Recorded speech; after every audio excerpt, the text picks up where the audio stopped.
कहानी की शुरुआत में हम देखते हैं खतरनाक इंडोमिनस रेक्स मर चुका है और अब द्वीप सुरक्षित है, लेकिन असली मुसीबत अब शुरू होती है। द्वीप का ज्वालामुखी तेजी से एक्टिव हो रहा होता है, लावा हर तरफ फैल रहा है और सारे डायनासोर अपनी जान बचाने के लिए भाग रहे होते हैं। हालात ऐसे हो जाते हैं कि फिर से उनके खत्म होने का खतरा सामने आ जाता है। इसी बीच इंसान फिर वही गलती करता है। वैज्ञानिक हेनरी, जो पहले पार्क का हिस्सा था, अपने एक्सपेरिमेंट्स को छोड़ नहीं पाता। वो चुपके से कुछ भाड़े के सैनिकों को द्वीप पर भेजता है ताकि इंडोमिनस रेक्स के अवशेष हासिल किए जा सके। उसका मकसद होता है उस डीएनए को इस्तेमाल करके एक और ज्यादा खतरनाक नया डायनासोर बनाना, इंडोरैप्टर। सोल्जर्स एक अंडर वाटर एरिया में पहुंचते हैं जहां विशाल समुद्री डायनासोर मोसासॉरस रहता है। बड़ी मुश्किल से वो लोग हड्डी का सैंपल निकाल लेते हैं, लेकिन जैसे ही वो वापस जाने लगते हैं, अचानक अंधेरे पानी में एक विशाल साया नजर आता है, भूखा मोसासॉरस। वो एक ही झटके में सबमरीन को निगल जाता है। ऊपर जमीन पर टीम को कुछ समझ नहीं आता और वो जल्दी जल्दी वहां से निकलने की कोशिश करते हैं, लेकिन तभी एक और खतरा सामने आ जाता है। टी-रेक्स। भागते हुए सिस्टम खराब हो जाता है और दरवाजा ठीक से बंद नहीं हो पाता। हेलीकॉप्टर से किसी तरह एक आदमी को बचा लिया जाता है, लेकिन जब हेलीकॉप्टर पानी के ऊपर से गुजरता है तो वही मोसासॉरस उछलकर उसे भी निगल जाता है।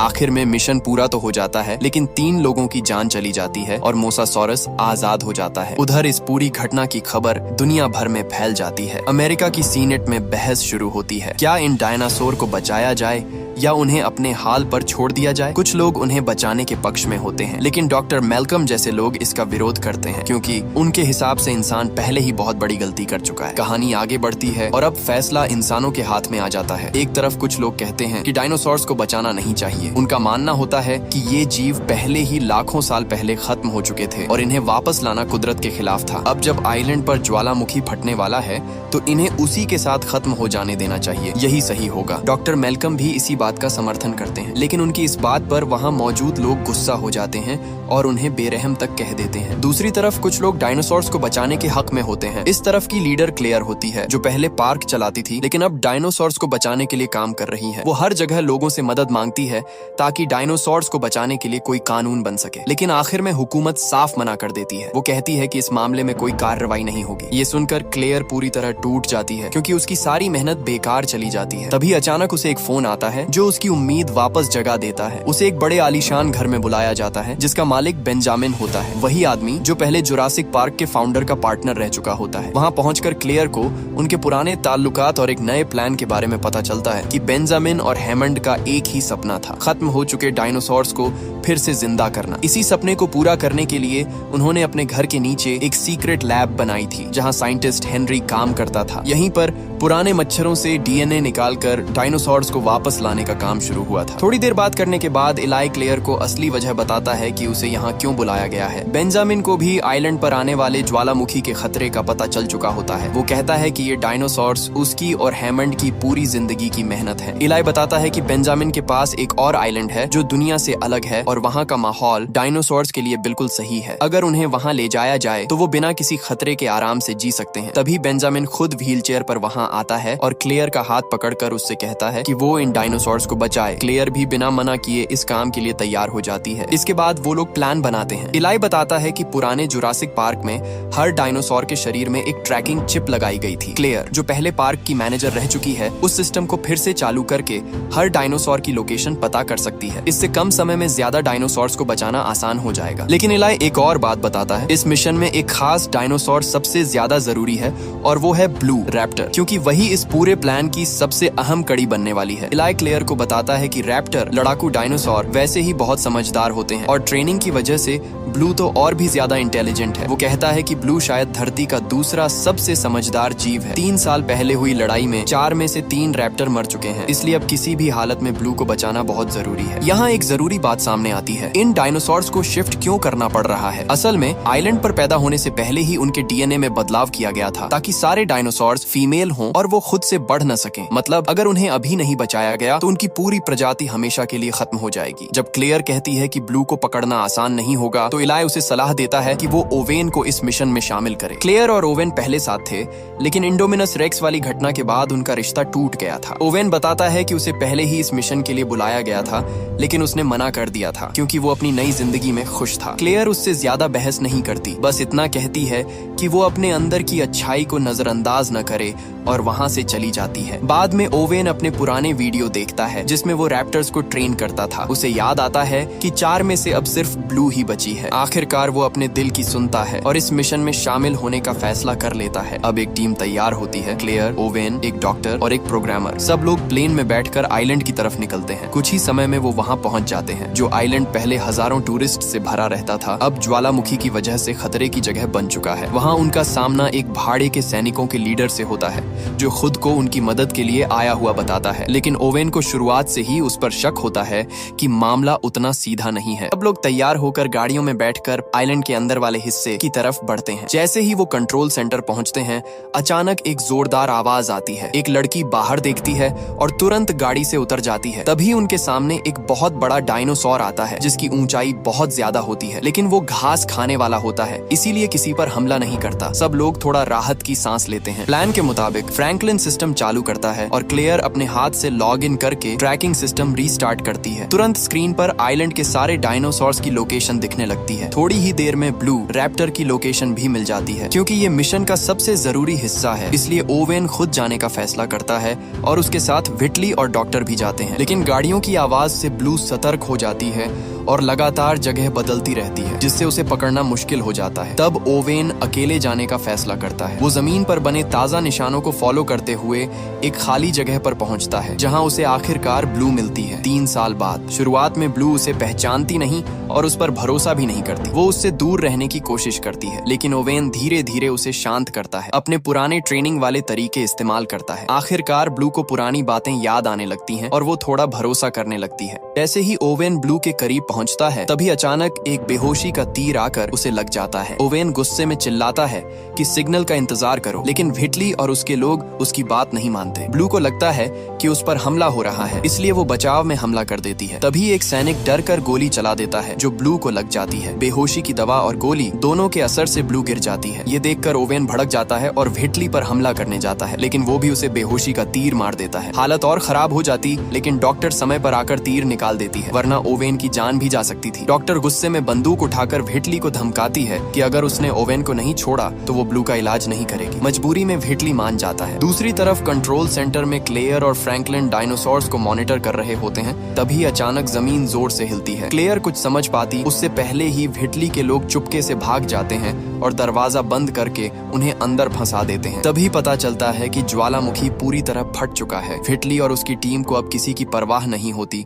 वो बस पकड़े गए डायनासोर्स को लेकर वहां से भाग रहे होते हैं। असल सच्चाई अब सामने आती है। ये पूरा रेस्क्यू मिशन एक झूठ था। इलाई और व्हिटली मिलकर डायनासोर्स को बेचने का प्लान बना चुके होते हैं। उनकी बात एक छोटी लड़की सुन लेती है, लेकिन उसे डांट कर चुप करा दिया जाता है। उधर क्लेयर और फ्रैंकलिन कंट्रोल सेंटर में फंसे होते हैं, लेकिन हार नहीं मानते। वो बाहर निकलने का रास्ता ढूंढते हैं और आखिरकार एक गुप्त रास्ता मिल जाता है। लेकिन जैसे ही वो आगे बढ़ते हैं, सिस्टम अलर्ट देता है कि अंदर कोई खतरनाक जीव है। तभी अंधेरे में एक डरावना डायनासोर सामने आता है। उसी वक्त लावा भी अंदर आने लगता है, जिससे हालात और खतरनाक हो जाते हैं। किसी तरह वो उस डायनासोर से बचते हैं और पास के एक इमरजेंसी रास्ते से बाहर निकल जाते हैं, लेकिन खतरा अभी खत्म नहीं हुआ होता। दूसरी तरफ ओवेन, जो बेहोशी के असर में होता है, एक और बड़े डायनासोर के सामने आ जाता है और अब उसकी जान फिर से खतरे में पड़ जाती है।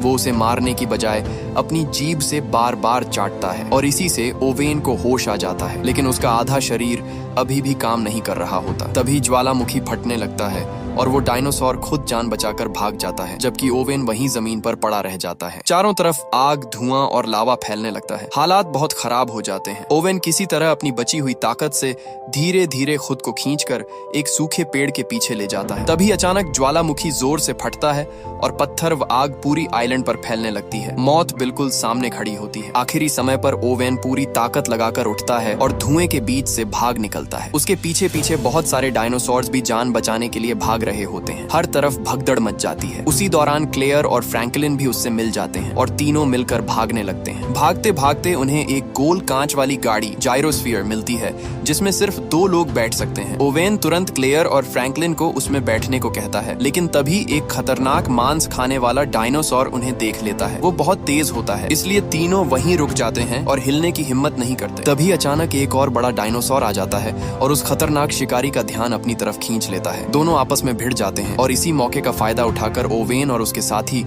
अपनी जान बचाने की कोशिश करते हैं। जब दो बड़े डायनासोर्स आपस में लड़ रहे होते हैं तभी उनकी टक्कर से जायरोस्फीयर पलट जाती है और दरवाजा लॉक हो जाता है। क्लेयर और फ्रैंकलिन अंदर फंस जाते हैं जबकि ओवेन बाहर रह जाता है। इसी बीच वो सींग वाला डायनासोर हार जाता है और खतरनाक शिकारी फिर से ओवेन पर हमला करने के लिए आगे बढ़ता है। लेकिन ठीक उसी वक्त अचानक टी-रेक्स आ जाता है और उस शिकारी को पकड़कर गिरा देता है। ओवेन एक पल के लिए हैरान रह जाता है। 3 साल बाद वही डायनासोर फिर उसकी जान बचाता है, लेकिन सोचने का समय नहीं होता क्योंकि ज्वालामुखी फिर से फटता है और चारों तरफ धुआं और आग फैल जाती है। तीनों किसी तरह भागते हुए आइलैंड के किनारे तक पहुंचते हैं, लेकिन धुएं की वजह से कुछ दिखाई नहीं देता और क्लेयर और फ्रैंकलिन की जायरोस्फीयर सीधे समुद्र में गिर जाती है। शुरुआत में वो पानी पर तैरती रहती है, लेकिन फिर गर्म पत्थरों से उसका शीशा पिघलने लगता है और पानी अंदर भरने लगता है। उनकी जान खतरे में पड़ जाती है। आखिरी समय पर ओवेन पहुंचता है और किसी तरह कांच तोड़कर उन्हें बाहर निकाल लेता है। तीनों तैरकर किनारे पहुंचते हैं। वहां वो देखते हैं कि भाड़े के सैनिक डायनासोर्स को जहाज पर चढ़ा रहे हैं। अब साफ हो जाता है कि ये रेस्क्यू नहीं बल्कि डायनासोर्स को बेचने की साजिश है। क्लेयर को समझ आ जाता है कि उसे और ओवेन को इस मिशन में सिर्फ ब्लू को पकड़ने के लिए इस्तेमाल किया गया था। ओवेन तुरंत एक छोड़ा हुआ ट्रक पकड़ता है और तीनों तेजी से जहाज की तरफ भागते हैं। सही समय पर वो जहाज में चढ़ जाते हैं और छिप जाते हैं। उधर आइलैंड पर बाकी डायनासोर्स मरने के कगार पर होते हैं। एक बड़ा डायनासोर किनारे पर खड़ा होकर आखिरी बार जोर से आवाज लगाता है जैसे अपनी किस्मत को स्वीकार कर रहा हो और फिर धुएं में गायब हो जाता है। इसके साथ ही वो आइलैंड जहां डायनासोर्स को दोबारा जिंदा किया गया था हमेशा के लिए खत्म हो जाता है। दूसरी तरफ एक बड़े बंगले में इलाई अब डायनासोर्स की नीलामी की तैयारी कर रहा होता है। अब उसका असली प्लान सामने आता है। वो इन डायनासोर्स को बेचकर बहुत पैसा कमाना चाहता है और फिर से खतरनाक जेनेटिक एक्सपेरिमेंट्स शुरू करना चाहता है। इलाई का असली प्लान साफ हो जाता है। वो डायनासोर्स को सेना में इस्तेमाल करने के बजाय उन्हें बेचकर पैसा कमाना चाहता है। उसकी मदद कर रहा होता है वही साइंटिस्ट हेनरी जो पहले भी खतरनाक एक्सपेरिमेंट कर चुका है। इंडोमिनस रेक्स के मरने के बाद भी हेनरी रुका नहीं। उसने उसके डीएनए से एक नया और ज्यादा खतरनाक क्रीचर बना दिया, इंडोरैप्टर, जो इंसानों के इशारे समझ सकता है और लड़ाई के लिए बनाया गया है। उधर जहाज पर ओवेन और उसके साथी छिपकर ब्लू को ढूंढ लेते हैं। ब्लू को गोली लगी होती है और वो बुरी तरह घायल होती है। डॉक्टर कहती है कि पहले उसका खून रोकना पड़ेगा और इसके लिए खून चाहिए होगा। सबसे करीब मैच टी-रेक्स का होता है। ओवेन और क्लेयर जान जोखिम में डालकर उसके पास जाते हैं क्योंकि उसे बेहोश किया गया होता है,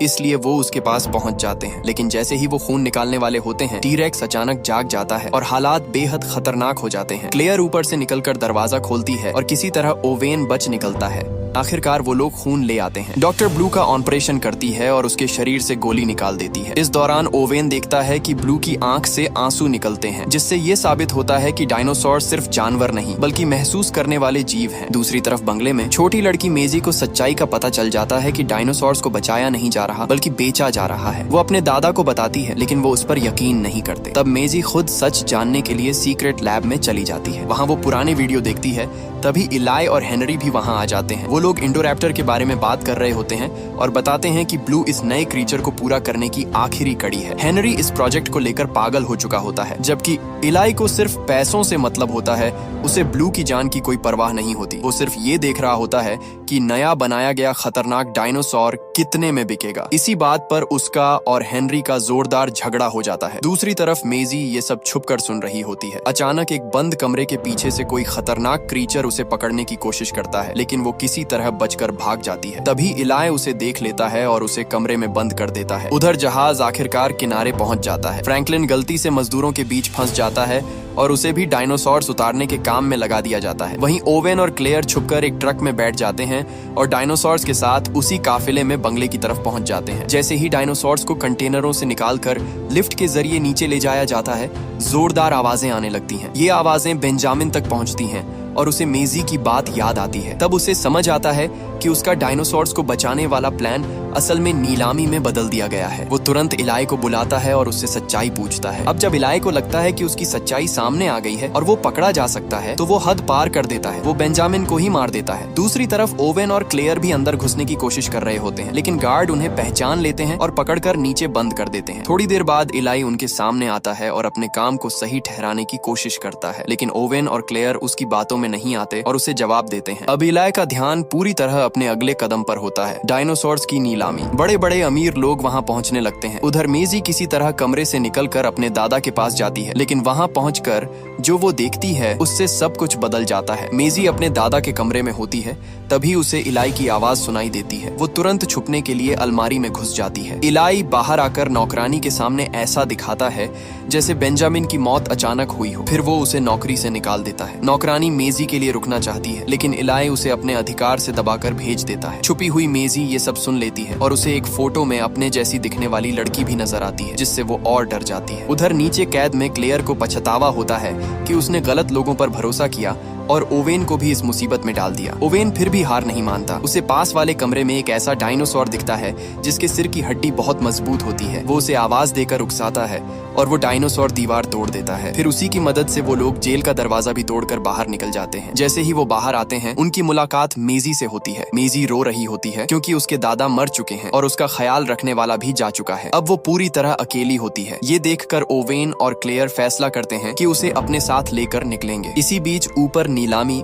शुरू हो चुकी होती है। बड़े बड़े अमीर लोग डायनासोर्स को खरीदने के लिए बोली लगा रहे होते हैं। हर कोई जल्दी में है कि कहीं मौका हाथ से न निकल जाए। इलाई स्क्रीन पर बढ़ती कीमत देखकर खुश हो रहा होता है। फिर माहौल को और गर्म करने के लिए इलाई एक नया खतरनाक क्रीचर दिखाता है, इंडोरैप्टर। ये ऐसा डायनासोर है जो इंसानों के इशारे समझ सकता है और उसे खास तौर पर लड़ाई के लिए बनाया गया है। उसकी खासियतें देखकर सब हैरान रह जाते हैं और उसकी कीमत लाखों करोड़ों में पहुंच जाती है। हालांकि वो अभी पूरी तरह तैयार नहीं होता क्योंकि उसमें ब्लू का डीएनए बाकी होता है, लेकिन पैसों के लालच में इलाई फिर भी उसे बेचने के लिए तैयार हो जाता है। इंडोरैप्टर को 2300 लाख की शुरुआती कीमत पर नीलामी में शामिल कर दिया जाता है। ये देखकर हेनरी को बहुत गुस्सा आता है क्योंकि उसके हिसाब से ये क्रीचर अभी पूरा नहीं बना था। उसे लगता है कि उसकी मेहनत को समझे बिना ही लोग इसे बेचने पर तुले हुए हैं। ओवेन ये सब देख रहा होता है। उसे पहले की घटनाएं याद होती हैं और वो समझ जाता है कि ये नया डायनासोर पहले से भी ज्यादा खतरनाक है। इसलिए वो फैसला करता है कि किसी भी हालत में इसे यहाँ से बाहर नहीं जाने देगा। जैसे ही नीलामी खत्म होने वाली होती है,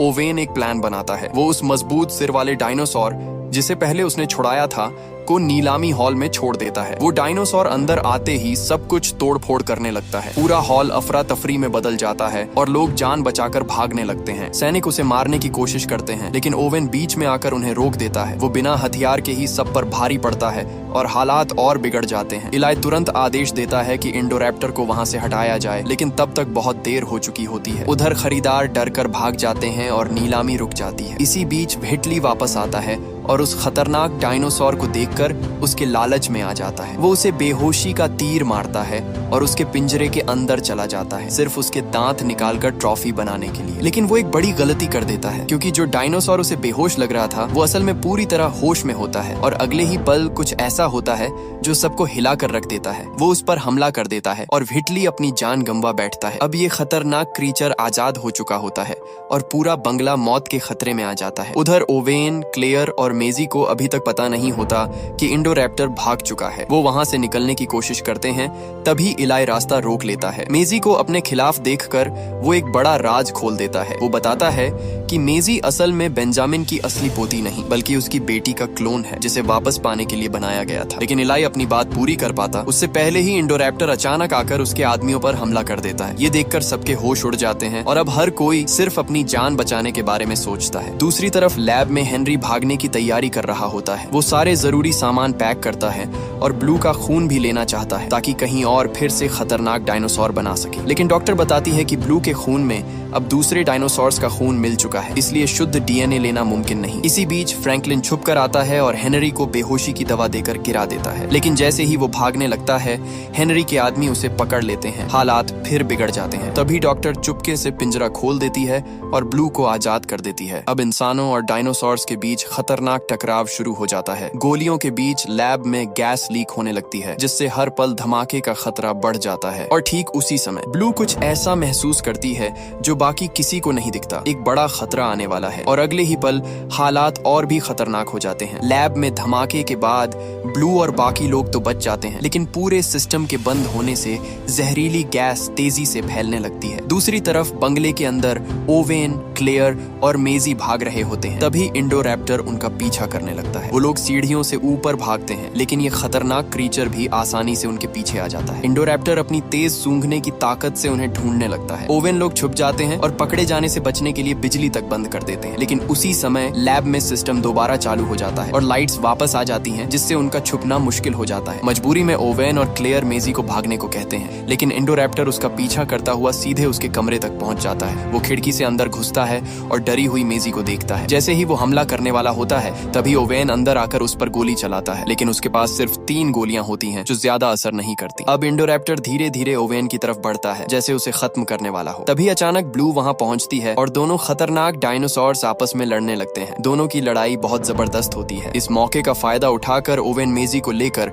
वहां से निकलने की कोशिश करता है, लेकिन इंडोरैप्टर गिरने के बाद फिर उठता है और उन्हें घेर लेता है। ऊपर से बारिश शुरू हो जाती है जिससे हालात और खराब हो जाते हैं और मेजी फिसलने लगती है। जब सब कुछ खत्म होता हुआ लगता है तभी क्लेयर वापस आती है और इंडोरैप्टर का ध्यान अपनी तरफ खींचती है। ओवेन और क्लेयर मिलकर उसे जाल में फंसाने की कोशिश करते हैं। वो उसे कांच की छत की तरफ ले जाते हैं ताकि वो नीचे गिर जाए, लेकिन इंडोरैप्टर इतनी आसानी से हार मानने वाला नहीं होता। वो वापस ऊपर चढ़ आता है। अब ओवेन के पास कोई प्लान नहीं बचता और तभी आखिरी उम्मीद बनकर ब्लू फिर से सामने आती है, पूरी ताकत के साथ हमला करने के लिए। इंडोरैप्टर के मरने के बाद भी खतरा खत्म नहीं होता, क्योंकि लैब में हुए धमाके की वजह से जहरीली गैस पूरे अंडरग्राउंड में फैलने लगती है। क्लेयर, ओवेन और बाकी लोग समझ जाते हैं कि अगर जल्दी कुछ नहीं किया गया तो वहां बंद सारे डायनासोर दम घुटने से मर जाएंगे। आखिरकार दरवाजा खोल दिया जाता है और सारे डायनासोर आजाद होकर बाहर निकल जाते हैं। कुछ जंगल की तरफ भागते हैं, कुछ शहरों के करीब पहुंच जाते हैं। यानी अब इंसान और डायनासोर एक ही दुनिया में साथ रहने वाले हैं। बाहर निकलने के बाद ओवेन और ब्लू का इमोशनल सीन आता है। ओवेन उसे अपने साथ चलने के लिए कहता है, लेकिन ब्लू मना कर देती है। वो इंसानों के साथ नहीं जाना चाहती और अपनी आजादी चुनती है। वो जंगल की तरफ चली जाती है और ओवेन समझ जाता है कि अब उनका रास्ता अलग है। कहानी यहीं ये मैसेज देती है कि इंसान ने अपनी हद पार कर दी थी। जीन टेक्नोलॉजी का इस्तेमाल करके जो दरवाजा खोला गया था उसे अब बंद नहीं किया जा सकता। अब एक नई दुनिया शुरू हो चुकी है जहां इंसानों को डायनासोर के साथ जीना सीखना पड़ेगा।